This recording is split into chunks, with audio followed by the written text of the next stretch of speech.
Even though both of these are very transferable, you can use thing I said about this towards guys. It just depends on your relationship dynamic, what you're thinking, but I kind of want to do something a little different. So, in part, like I said, this is stuff that from what I seen, what people told me, and also people that are in relationships as well too, and also some common misconceptions that I heard from people outside the military that haven't even dated a military woman as well too. So don't shoot the messenger. So the first thing I wanted to address why you should not date a military woman is more times than not that I've seen personally, whether I was officer level, whether I was in basic training or any other PMEs, if they're not military men and they're not in government jobs, and more times than not that I've seen personally, the guy is doing financially worse than the military woman. Not always, but most times that I've seen in the dynamic. You're gonna be traveling with them, ETSing, or moving with them with certain situations. So say if you got a good career or you're trying to find your way in your career path, if she has to ETS to California and y'all in Texas, guess what's gonna happen? You're gonna have to ETS and move to Texas. You got to find a new job, find a new career, try to transfer over, or figure something out to accommodate what you got going on in your career. So if you're in a situation where your job is not flexible for transferring, that might cause a bit of constraint, not just on your part on the selfish end, but also maybe she might have a great opportunity that she might want to take to go somewhere for the advancement in her career, and then she's contemplating in her head, dang, I really shouldn't do this because I want to stick with the family, stuff like that.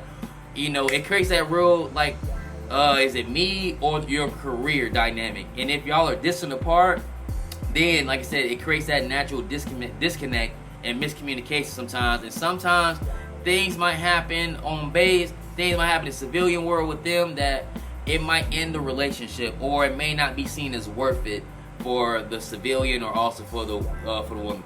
If y'all meet locally, I would say that'd be a good thing. So say if you're in Fort Bragg or something like that, or Fort whatever, and y'all just meet the guy of your dreams there, just be prepared that she may move, or he might move or something like that, and then y'all have to discuss potentially what are the steps if things work out. What if we have to move? What are the options? So I would say to discuss that beforehand. But most people are not really going to be cool with that.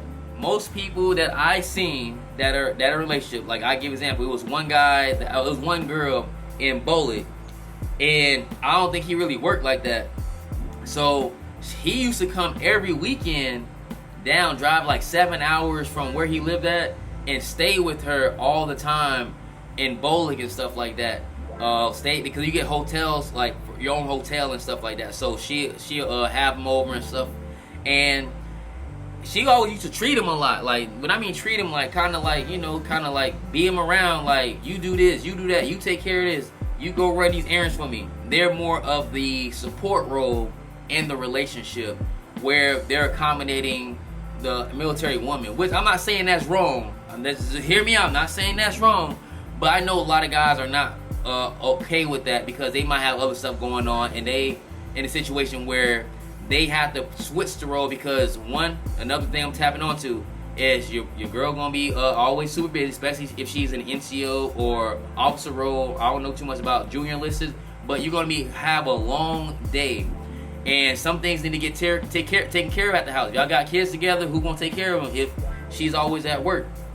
And some guys are not really ready for that commitment to become a house husband or a boyfriend, a stay-at-home boyfriend. So again, if you're prepared for that mentally, or if you can find accommodation to communicate if we have kids, or if y'all have kids, how y'all gonna delegate the roles?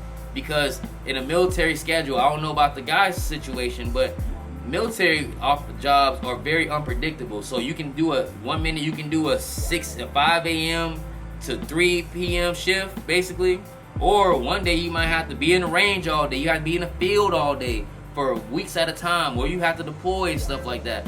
And then all of a sudden, it kind of stops what you got going on. If you have like a career, or if you can't get a babysitter, like I said, if you can't get a babysitter, or just natural household activities that you got to do, it becomes a natural strain.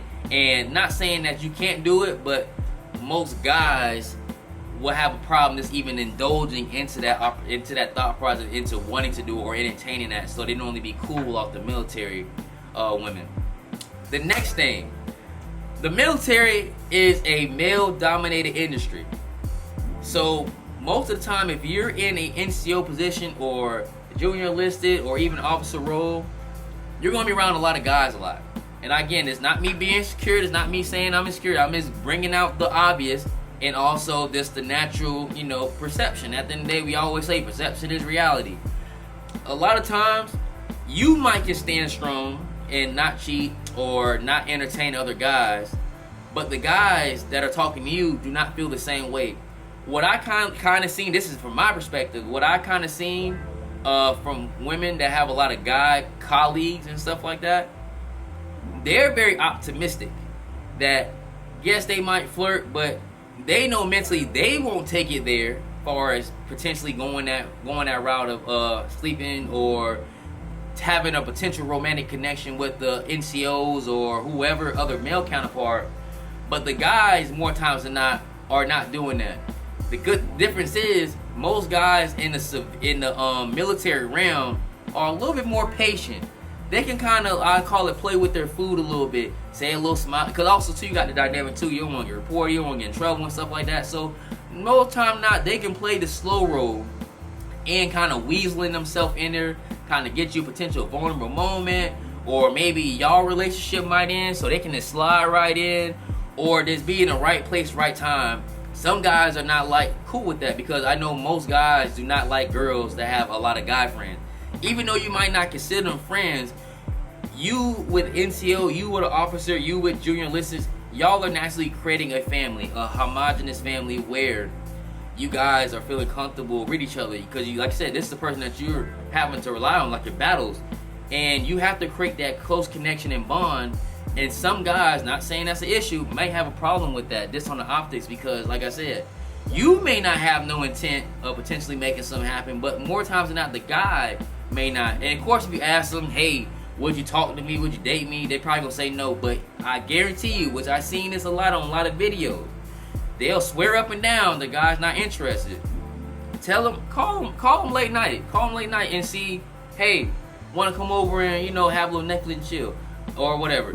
One, this is what's gonna happen. They're gonna have some disbelief that you're calling them so randomly about this. But in the same breath, if they know that you're serious, I guarantee 8 times out of 10 they're gonna say yes. And that's the issue with the dynamic when dealing with a guy. That's the unfortunate dilemma of being in a guy industry that guys are not naturally comfortable with.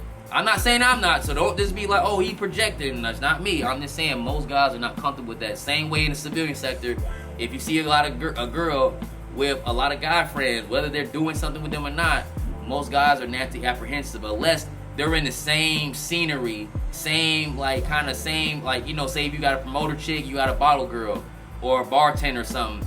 They kind of see the crowd, that they're kind of both having the same crowd. So I will know everything that's going on your side, and you have an idea what's going on my side, and you probably know their personality before y'all interact, because you probably already seen them in the scene before, and vice versa. So it's a little different dynamic. But if you don't know the guy that they're dealing with, and you're only gonna see them for a quick snapshot, most guys ain't gonna be cool with that. The next thing, why you shouldn't date a military woman. What I seen with a lot of people is that a lot of the guys that you might date may be agreeable but not truthful. So they know they won't say anything to you directly that will always stir the pot and create confrontation. So a lot of times they end up becoming very submissive or passive into their approach. They might throw a little jabs at you here and there about what you need to do, but they're not gonna go too far against your opinion. Not always. I'm not saying the person that you watch it, because everybody's always an exception. But more times than not, the guys that you're gonna deal with, that when you're in the authoritative role, they're gonna be agreeable but not truthful in how they feel about what you got going on. So you might think things are going well, an issue, but guess what? They end up cheating. They end up playing the field. They end up start moving kind of weird way that you don't think, because you think everything's all hunky-dory, because they're not really voicing their true opinions, because they know that when you're in your troops and field, even though you say you can separate it, you already have that dynamic where you're like always in command, always naturally very intense environments.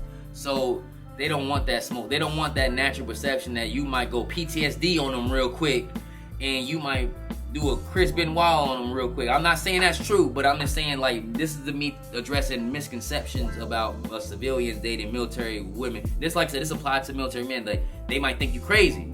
This naturally, because you, like you say, you in a male-dominated industry, you in intense combat, you deploying, you seen a lot of crazy stuff. Not saying they seen that, that's what they think.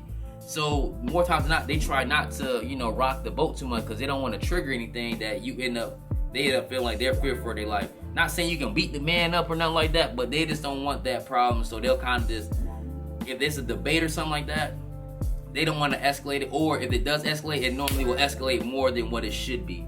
And most guys that, like I said, I'm speaking on most guys that before they jump into a relationship, they may not be cool with that. So they'll be fall back on relationships. I would say the next thing why you shouldn't date a military woman. I would say they're not promiscuous, but they sometimes, like, it's such few men options because so many men are married and stuff like that they kind of love hard in the situation. So I'm not gonna say promiscuous, they just love hard. So with the limited options that they have, basically who they choose and those, because they might talk to married men and stuff like that, but as far as a single soldier, they'll love hard the situation, and it can set a lot of guys off on some occasions where it's like, okay, hey, I'm not here for, I might be potentially here for a good time, a long time. I finally see someone I like, they're gonna dive full head of steam into a situation, and what ends up happening is that they love hard at each situation that it realistically ends up turning to multiple flings when you think about it from the long term from the outside looking in. Like, imagine you talk to this one guy for 3 months, another guy for 2 months, another guy for 3 months, another guy for 5 months. Just like that, you already got five relationships in the past year, 5 bodies, even though they was relationships because you felt them, but from the optics, it looked like you just sleeping around, even though you may not. It just looked like that. So sometimes, like, that could be the unfortunate thing about women, where you can actually have, even though you can be in the right, even though you can have good faith with your intentions, just at the end of the day, if the relationship didn't work and it was short-term, short-lived and stuff like that, it looks like you just had a lot of flings. And I'm not saying that's what I think, but that's what I kind of seen in a lot of different dynamics and stuff like that. I would say, me personally, I would not mind dating a military woman. Reason being because they're very organized, they're structured, great structure, have a solid foundation with what they believe in, they're dedicated, they're motivated, they know that they have to put in the extra effort into making things work, because being in a male-dominated industry, you have to work, unfortunately, harder than the men, to kind of be seen on the same recommendation. Not my opinion, but it's kind of what girls that I've seen in higher level positions feel in situations. Some valid, some not valid, but overall, it's kind of the universal thought.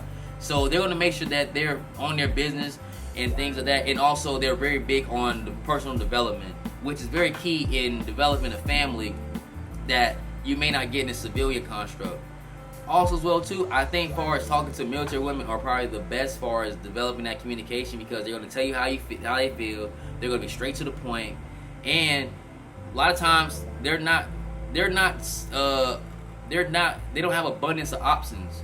So they're not really on to the next guy, because like I said earlier, they don't want to be in that dynamic where they bounce from relationship. So they're more likely going to hear you out. They're going to talk about their feelings and try to keep the relationship going, which is very key, unlike being in a civilian sector where girls are surrounded with abundance of options. So you might say one thing wrong or something, you may not hear from them at all, or they may not know how to communicate their issues because they never had to communicate it, because, like I said, if something goes wrong, they can just talk to another guy, and it is what it is. They're not gonna really care to really get your side or your take or understand your perspective, unlike a military woman, which they're more likely want to hear you out and get perspective, or if you say something, they're actually going to listen to what you say, unless you get them upset. Same with any other dynamic, but they're going to actually hear you out, and I think that's very valuable in a relationship, being able to understand each other's perspective, which I think you get that more in a military woman as opposed to civilian women. plus, like you said, just going off this financial wise.